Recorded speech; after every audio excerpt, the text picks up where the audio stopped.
Holidays-nale, adu namma GT Holidays da. GT Holidays, South India's #1 travel brand. You know you are special when you're with GT Holidays.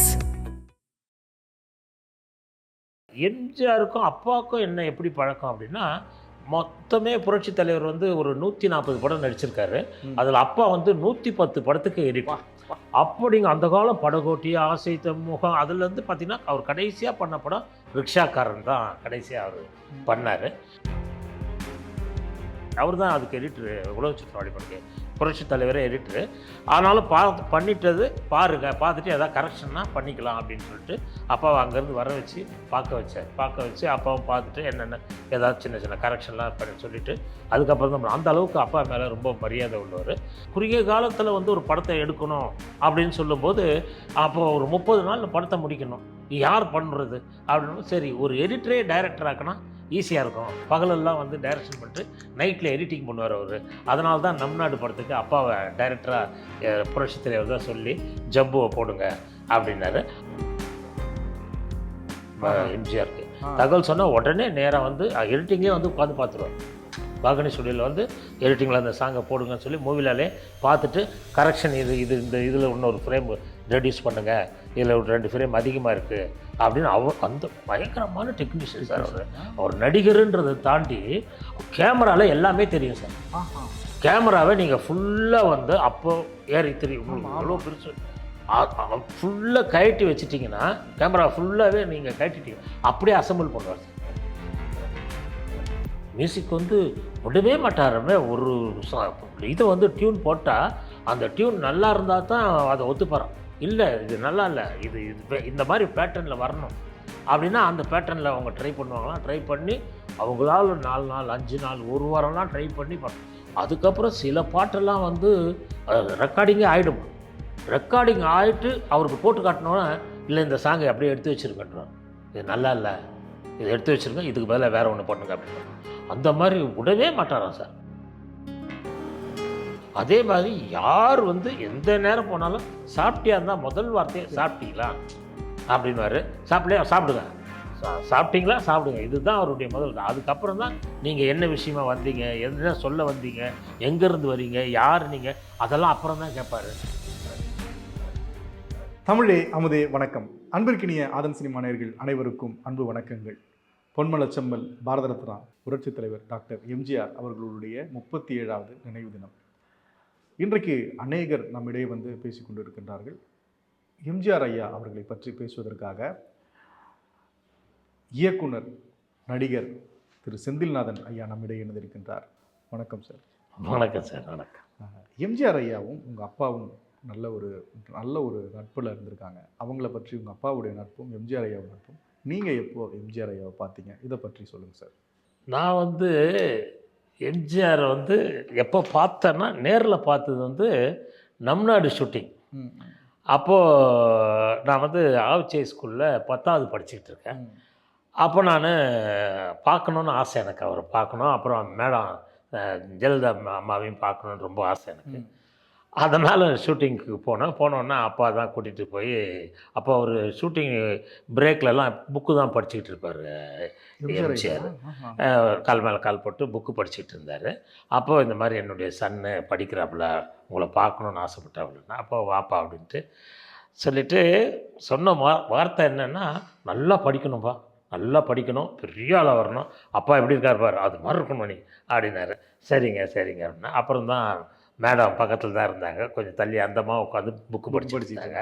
அப்புறம் தான் கூட்டிகிட்டு போய் இது பண்ண. நான் என்னென்னா சின்ன வயசில் கண்ணெல்லாம் கொஞ்சம் அப்படி இருக்கும், ரொம்ப சப்பியாக இருப்பேன். அதில் அவங்களுக்கு ரொம்ப மேலே என்னை பார்த்தோன்னா ரொம்ப ஆசை ஆயிடுச்சு. கிள்ளி முத்தம் கொடுத்துட்டு மடியில் உட்கார வச்சுக்கிட்டு என்ன படிக்கிற என்ன அப்படின்னாங்க. அப்புறம் தான் இது மாதிரிமா அப்படின்னு. சரிப்பா நல்லா படி அப்படின்னு சொல்லி அனுப்பிச்சி விட்டாங்க. அதுதான் நேரில் பார்த்தது. எம்ஜிஆருக்கும் அப்பாவுக்கும் என்ன எப்படி பழக்கம் அப்படின்னா, மொத்தமே புரட்சி தலைவர் வந்து ஒரு 140 படம் நடிச்சிருக்காரு. அதில் அப்பா வந்து 110 படத்துக்கு எடிட்டர். அப்படிங்க அந்த காலம் படகோட்டி, ஆசை முகம் அதுலேருந்து பார்த்தீங்கன்னா அவர் கடைசியாக பண்ண படம் ரிக்ஷாக்காரன் தான் கடைசியாக அவர் பண்ணார். ஏன்னா ஹிந்தியில் படம் பண்ணுறதுக்காக அப்பா போயிட்டதுனால ரிக்ஷாக்காரனும் நிறுத்திட்டார். அதுக்கப்புறமா வந்து உலக சுற்று வாலிபனுக்கு கூட அப்பா பாம்பேலேருந்து அப்பாவை வர வச்சார் எம்ஜிஆர். வந்து இங்கே வந்து அவர் தான் அதுக்கு எடிட்ரு, உலக சுற்று வாலிபனுக்கு புரட்சித் தலைவரே எடிட்ரு. ஆனாலும் பண்ணிட்டது பாருங்கள், பார்த்துட்டு எதாவது கரெக்ஷன்னா பண்ணிக்கலாம் அப்படின்னு சொல்லிட்டு அப்பாவை அங்கேருந்து வர வச்சு பார்க்க வச்சு அப்பாவும் பார்த்துட்டு என்னென்ன ஏதாவது சின்ன சின்ன கரெக்ஷன்லாம் பண்ணி சொல்லிவிட்டு அதுக்கப்புறம் தான் அந்த அளவுக்கு அப்பா மேலே ரொம்ப மரியாதை உள்ளவர். அதனால தான் வந்து ஒரு குறுகிய காலத்தில் வந்து ஒரு படத்தை எடுக்கணும் அப்படின்னு சொல்லும்போது, அப்போ ஒரு 30 நாள் படத்தை முடிக்கணும், யார் பண்ணுறது அப்படின்னு. சரி, ஒரு எடிட்டரே டைரக்டர் ஆக்கினா ஈஸியாக இருக்கும். பகலெல்லாம் வந்து டைரக்ஷன் பண்ணிட்டு நைட்டில் எடிட்டிங் பண்ணுவார் அவர். அதனால தான் நம் நாடு படத்துக்கு அப்பாவை டைரக்டராக புரட்சித் தலைவர் தான் சொல்லி ஜம்புவை போடுங்க அப்படின்னாரு. அதுக்கு முன்னாடி அப்பா பண்ணிக்கிட்டு இருக்காரு. நாமவர், ஷபாஷ் தம்பி, உயிர் மேல் ஆசை, ஒரு 5-6 படம் பண்ணிக்கிட்டு இருக்காரு. அப்புறம் இந்த படம் பண்ணோன்னே மிகப்பெரிய அப்பாவுக்கு பெரிய பிரேக் ஆச்சு. ஏன்னா முதல்ல எம்ஜிஆரும் வந்து அரசியலில் நுழையிறதுக்கான முதல் படிக்கட்டு தான் அது. நம் நாடு தான் முதல் அரசியல் விஷயங்கள். அதில் தான் அரசியல் விஷயங்கள்லாம் நிறைய இருக்கும். அவருக்கு அரசியலில் நல்ல ஈடுபாடு இருக்குன்றத காட்டுறதுக்கு தான் அந்த படமே பண்ணாங்க. அதுதான் அப்பா வந்து ஹிந்தியில், தெலுங்கில் எல்லாத்துலேயுமே பண்ணார். அப்பனா தேஷ்னு அங்கே பண்ணார் ஹிந்தியில். அதுவும் மிகப்பெரிய ஹிட் ஆயிடுச்சு. அதனால் அவர் ஹிந்தி போயிட்டார். அதனால தான் இந்த தமிழ் எடிட்டிங் வேலையை விட்டு டைரக்ஷன்லேயே ஃபுல்லாக இறங்கினார். எங்களுக்கு வந்து என்னென்னா, இப்போ தீபாவளி, பொங்கல் அப்படின்னா நாங்கள் எதிர்பார்த்துக்கிட்டு இருக்கிறதெல்லாம் எம்ஜிஆர் வீட்டில் இருந்து தான் எங்களுக்கு துணிமணி வரும், பலகாரம் வரும், பட்டாசு வரும். எல்லாமே எங்களுக்கு தலைவர் வீட்டில், புரட்சி தலைவர் வீட்டில் இருந்து தான் வரும். வருஷம் நாங்கள் தீபாவளி, பொங்கல்னால் அதை எதிர்பார்த்து அப்படியே உட்காந்துருப்போம். இன்றைக்கி அப்பா அங்கே போயிட்டு வாங்கிட்டு வரணும் அப்படின்ட்டு. அப்பா லேட்டாக தான் வருவார், போயிட்டு 11 மணி 12 மணி. அது இல்லாமல் புரட்சி தலைவர் வந்து எவ்வளோ பேருக்கு கொடுக்கணும் இல்லையா, நிறைய டெக்னீஷியன் அவரை நம்பியிருக்காங்க. ஆயிரக்கணக்கான பேர் அவருடைய சத்யா மூவிஸில் ஒர்க் பண்ணுறவங்க, அப்புறம் அவருக்கிட்டே பர்சனலாக இருக்கிறவங்க, இந்த மாதிரி எடிட்டர், டைரக்டர், அவருக்கான அந்த கிருஷ்ணன் சார், நீலகண்டன் சார் எல்லாருக்குமே அவர் பண்ணணும். அதனால் அப்பா கொஞ்சம் லேட்டாக தான் வருவார். 11 மணி 12 மணிக்கெலாம் வருவார் நைட்டு. எதிர்பார்த்து நாங்கள் உட்காந்துட்டு இருப்போம் அப்படியே. அங்கேருந்து தான் எங்களுக்கு வரும். ஆனால் நல்லாயிருக்கும். ஸ்வீட்டும் சரி, ட்ரெஸ்ஸும் சரி, பட்டாசுங்களும் சரி, எல்லாமே தரமாக இருக்கும், நல்லாயிருக்கும். அவர் அப்பா உங்கள்கிட்ட எம்ஜிஆர் ஐயாவை பற்றி பகிர்ந்து ஏதாவது நினைவுகள் இருக்கா சார்? அதான் சார், நிறைய சொல்லுவார். என்னென்னா, இன்னொன்று என்னென்னா, மீட்டிங்லாம் போவார். டிஎம்கே மீட்டிங்லாம் போவார் அப்பா.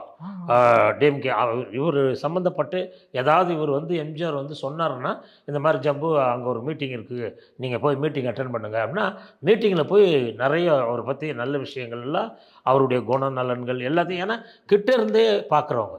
அதனால தான் வீட்டில் வந்தாலும் அதான் சொல்லுவார். அவரை மாதிரி ஒரு பெர்ஃபெக்டாக இப்போ இருக்க முடியாது. குடி, சிகரெட்டு, இந்த மாதிரி எந்த கெட்ட பழக்கமும் இல்லாத ஒரு நல்ல மனிதன் அப்படின்னு வீட்டில் அம்மாக்கிட்டையும் சொல்லிக்கிட்டே இருப்பார், எங்கள் அம்மாக்கிட்டையும். அதே மாதிரி யார் வந்து எந்த நேரம் போனாலும் சாப்பிட்டியா இருந்தால் முதல் வார்த்தையே சாப்பிட்டீங்களா அப்படின்வார். சாப்பிடுங்க, சாப்பிட்டீங்களா, சாப்பிடுங்க, இதுதான் அவருடைய முதல். அதுக்கப்புறம் தான் நீங்கள் என்ன விஷயமா வந்தீங்க, என்ன சொல்ல வந்தீங்க, எங்கேருந்து வரீங்க, யார் நீங்கள், அதெல்லாம் அப்புறம் தான் கேட்பார். யாருன்னு கூட அவர், இவங்க தெரிஞ்சவங்களா தெரியாதவங்களா கூட பார்க்க மாட்டார். யார் வந்தாலும் சாப்பிட்டீங்களா அப்படின்வார். அதே மாதிரி உதவின்னு யார் கேட்டாலும் அடுத்த செகண்டே செய்வார். அவரால் முடிஞ்சதை பண்ணிவிடுவார். அவங்களுக்கு என்ன செய்யணும்னு அவருக்கு தெரியும், செய்வார். இன்னொரு விஷயம் சொல்லியிருக்காரு அப்பா. என்னென்னா, கேட்காமே சில பேர் இருப்பாங்க. சில பேர் உதவியே கேட்க மாட்டாங்களாம். பேசாமல் இருப்பாங்களா, அவங்க மட்டும் அவங்க கஷ்டமாக பையனுக்கு ஃபீஸ் கட்ட முடியாமல் இருக்கும், வாடகை கொடுக்க முடியாமல் இருக்கும், நிறைய வந்து தொல்லையிலலாம் அவங்க இருப்பாங்களாம். ஆனால் அது வந்து யார் மூலியமாவது எது மூலியம் எப்படியோ ஒன்று அவர் காதுக்கு மட்டும் போயிடுச்சுன்னா ஆட்டோமேட்டிக்காக அவங்களுக்கு அந்த பணம் போய் சேர்ந்துடும். அது யார் மூலமாக எப்படி வந்துச்சு, எப்படி கொடுத்தாரு, எதுவுமே யாருக்குமே தெரியாது. அந்த அளவுக்கான ஒரு நேர்மையான ஒரு பெரிய ஒரு வள்ளல் அப்படின்னு தான் அப்பா. ரொம்ப அடிக்கடி அவருடைய நாமத்தை தான் பேசிகிட்டே இருப்பார். வீட்டில் சாப்பிடும்போதும் சரி, படுக்கும்போதும் சரி, இதை தான் பேசுவார். தூங்கி எழுந்தாலே இந்த அவருடைய ஞாபகமாக தான் இருப்பார். உடனே போய்டுவார். டெய்லி அவரை போய் பார்ப்பார். டெய்லி அவரை மீட் பண்ணிவிட்டு தான் அடுத்த எடிட்டிங் வேலைக்கே போவார். வாகனி ஸ்டுடியோவில் தான் அவருக்கு எடிட்டிங்கு போயிடுவார். அதே மாதிரி அவரும் வந்து எடிட்டிங் முடிஞ்ச உடனே ஒரு பாட்டு இதில் வந்து என்னென்னில் வந்து மவுண்ட் ரோட்டில் நெஞ்சம் உண்டு நேர்மண்டுன்னு பாட்டு, அந்த சாங் நான் அந்த சாங் எடிட்டிங் நடக்கும்போது நான் கூட இருந்தேன். நான் சின்ன பையன் கூட இருக்கேன். இவங்க போயிட்டு அந்த மூவிலெல்லாம் அப்போ வந்து பின்ன போவாங்க, பார்த்து சிங்க் பார்ப்பாங்க, பார்த்துட்டு மார்க் பண்ணுவாங்க, கட் பண்ணுவாங்க, அப்புறம் ஒரு ஃப்ரேம் கட் பண்ணுவாங்க. இதெல்லாம் பார்த்துட்டு என்னப்பா இப்படியே பண்ணுற, ஃபுல்லாக பார்க்கணும் ஃபுல்லாக பார்க்கணும், நாளைக்கு தான்டா பார்க்க முடியும், இப்போ பார்க்க முடியாது, இது முதல்ல கரெக்ட் இது பண்ணணும். அது வந்து ரீல் பேக்ரவுண்ட்ல ஓட விட்டாங்களா அந்த அதை மூவிலான்னு ஒரு இவ்வளோண்டு ஸ்க்ரீன் இருக்கும், ஆமா, அது இப்படி அழுத்துனாங்கன்னா ரீல் போகும். போவோம். ஆமா. போகும்போது அதுலேயே என்ன பண்ணுவாங்க, அப்படி தூக்கிட்டு உள்ள லைட் எரியும், தூக்கிட்டு மார்க் பண்ணிடுவாங்க. ஒயிட் பென்சிலில் மார்க் போட்டுருவாங்க. மார்க் போட்ட இடத்துலலாம் கட் பண்ணி ஒட்டிடுவாங்க, ஒட்டி ஜாயின் பண்ணுவாங்க. அது அதுக்கப்புறம் மறுநாள் முடித்த உடனே அவருக்கெல்லாம் சாங்கெல்லாம் முடித்த உடனே அவருக்கு தகவல் சொல்லிடணுமா எம்ஜிஆருக்கு. தகவல் சொன்னால் உடனே நேராக வந்து எடிட்டிங்லேயே வந்து உட்காந்து பார்த்துருவார். வாகனி ஸ்டுடியோவில் வந்து எடிட்டிங்கில் அந்த சாங்கை போடுங்கன்னு சொல்லி மூவிலாலே பார்த்துட்டு கரெக்ஷன் இந்த இதில் இன்னொரு ஃப்ரேம் ரெடியூஸ் பண்ணுங்கள், இதில் ஒரு 2 ஃப்ரேம் அதிகமாக இருக்குது அப்படின்னு அந்த பயங்கரமான டெக்னீஷியன் சார் அவர் நடிகருன்றதை தாண்டி கேமராவில் எல்லாமே தெரியும் சார். கேமராவை நீங்கள் ஃபுல்லாக வந்து அப்போ ஏறி தெரியும் உங்களுக்கு எவ்வளோ பெருசு ஃபுல்லாக கழட்டி வச்சிட்டிங்கன்னா கேமரா ஃபுல்லாகவே நீங்கள் கழட்டிட்டீங்க அப்படியே அசம்பிள் பண்ணுவார் சார். அந்த அளவுக்கு கேமரா தெரியும், எல்லா லென்ஸையும் தெரியும் சார். 75 போட்டால் என்ன, 50 போட்டால் என்ன, 15 போட்டால் என்ன, 9.8 போட்டால் என்ன வரும், எப்படி எங்கே இத்தனைக்கும் அப்போ மானிட்டரே கிடையாது. மானிட்டரே இல்லாமல் கரெக்டாக அவருக்கு இந்த லென்ஸு போட்டு இந்த இடத்துல இங்கே வச்சா கரெக்டாக இவ்வளோ தான் கவர் ஆகும், இப்படி கவர் ஆகும், இப்படி பண்ணலாம். அதுவும் ஃபிலிமு இப்போனா டிஜிட்டல், இன்னும் அங்கே வச்சு ஒன்று எடுத்துக்கலாம்ப்பா, இங்கே வச்சு ஒன்று எடுத்துக்கலாம், அதெல்லாம் கிடையாது. ஒரு இடம் வச்சு எடுத்துட்டாங்கன்னா அதான். அதே மாதிரி க்ளோஸப் வச்சாங்கன்னா 75 போட்டுன்னா அந்த லென்ஸை போட்டு கரெக்டாக வச்சா கரெக்டாக இருக்கும். அந்த அளவுக்கு பெர்ஃபெக்ட் தெரியும் அவருக்கு. கேமரா லென்ஸை பற்றி தெரியும், கேமரா பற்றி தெரியும், நல்ல டைரக்ஷனை பற்றி தெரியும், அதே மாதிரி எடிட்டிங்கை பற்றி நல்லா தரவாக தெரியும். 100% பெரிய டெக்னீஷியன் வந்து அவர் தான். எல்லாருக்கும் நடிகராக தான் தெரியும். ஆமாம், இசை என் பாடலும் கூட இல்லை. ஆமாம் சார். மியூசிக் வந்து விடவே மாட்டாருமே. ஒரு இதை வந்து டியூன் போட்டால் அந்த டியூன் நல்லா இருந்தால் தான் அதை ஒத்துப்பாரான். இல்லை இது நல்லா இல்லை, இது இந்த மாதிரி பேட்டர்னில் வரணும் அப்படின்னா அந்த பேட்டர்னில் அவங்க ட்ரை பண்ணுவாங்களாம். ட்ரை பண்ணி அவங்களால 4 நாள் 5 நாள் 1 வாரம்லாம் ட்ரை பண்ணி பண்ணணும். அதுக்கப்புறம் சில பாட்டெல்லாம் வந்து ரெக்கார்டிங்கே ஆகிடுமா. ரெக்கார்டிங் ஆகிட்டு அவருக்கு போட்டு காட்டினோன்னா இல்லை இந்த சாங்கை அப்படியே எடுத்து வச்சுருக்கன்றார், இது நல்லா இல்லை, இதை எடுத்து வச்சுருங்க, இதுக்கு பதிலாக வேறு ஒன்று பண்ணுங்க அப்படின்னா அந்த மாதிரி விடவே மாட்டாராம் சார். அந்த சினிமாவை வந்து அப்படி வந்து நேசித்து அப்படி அதை வந்து அவ்வளோ இதுவாகவே விட மாட்டாங்க. அந்த அளவுக்கு பண்ணால் டப்பிங்லேயும் கரெக்ட் பண்ணுவாராம் சார். டப்பிங்லேயும் வந்து டைலாக்கெல்லாம் வேறு போட்டு வரான், டக்குன்னு ஏன் இதை இப்படி போட்டு பார்த்தா எப்படி இருக்கும் அப்படின்னு வரான். அவர் பேசுனது தான், அவர் ஸ்டுடியோவில் பேசுனது தான், செட்டில் பேசுனது தான், ஆனாலும் டப்பிங்கில் வந்து இம்ப்ரூவைஸ் பண்ணுவார். அந்த அளவுக்கு சினிமாவே அப்போ. சிஎம் ஆன பிறகு உங்கள் அப்பா போய் சந்திச்சிருந்தாங்களா சார்? இல்லை சார், அவர் சிஎம் ஆகும்போது அப்பா உயிரோடு இருந்திருந்தால் மினிஸ்டர் ஆகிருப்பார். அப்பா இறந்துட்டார். கரெக்டாக அப்பா இறந்தப்பறம் தான் இவங்க வந்து இவர் வெளியே வந்தது, டிஎம்கேலேருந்து வெளியே வந்தது. அண்ணா டிஎம்கே. நீங்கள் போய் சந்திக்கலையா அதுக்கப்புறம்? அதுக்கப்புறம் நான் போய் அவரை சந்திக்கிற இது இல்லை சார், வாய்ப்பு கிடைக்கல, சந்திக்கல நான். ஆனால் ஒன்று மட்டும் நினச்சேன், பூந்தோட்ட காவல்காரன் முதல் படம் முடிஞ்சு காப்பியை நான் விஜயகாந்துக்கிட்டே அதான் சொன்னேன்.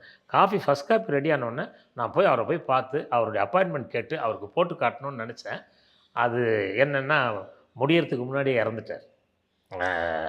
அந்த படம் அதான் ஷூட்டிங் பொள்ளாச்சிக்கு போகிறோம், கரெக்டாக இறந்துட்டார். 87 நாங்கள் எண்டு அங்கே ஷூட்டிங் போகிறோம். 88 ஜனவரி 1 தான் ஆரம்பித்தேன். ஆனால் பார்த்தா டிசம்பர் இதாகிட்டு. ரொம்ப நன்றி சார், அவருடைய எம்ஜிஆர் ஐயா அவருடைய நினைவுகளை பகிர்ந்துக்கிட்டது.